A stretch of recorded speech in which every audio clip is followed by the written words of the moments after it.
Fa tsy fahombiazana kosa amin'ny lafiny maro no tsapan'ny olom-pirenena tamin'ny farany taona 2024 teo ho an'ny fitantanana teto Antananarivo renivohitra. Ezaka maro araka izany no miandry ny ben'ny tanàna sy ny ekipany amin'ity taona vaovao ity. Ravak'Andriamanalina sy Mamla Samuel Etrany.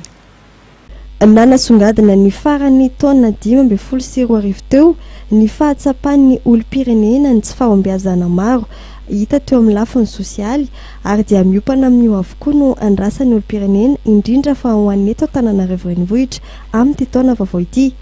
Asa lehibe miandry ny mpitantana ny tanàna Antananarivo amin'ity taona 2024 ity araka izany ny fanatsarana ny endriky ny tanàna amin'ny alalan'ny fanadiovana ny tanàna sy ny fanangonana ny fako ara-potoana.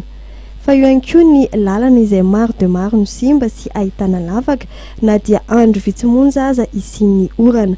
Saika ahitana io trano io avokoa ny tambazotra-ndalana eto Antananarivo renivohitra ary iray amin'izany ny eny Andravoahangy izay tsy mbola nahitana vahaolana sy fandraisana andraikitra hatreto na dia teo aza ny fitaraina ny mpampiasa lalana.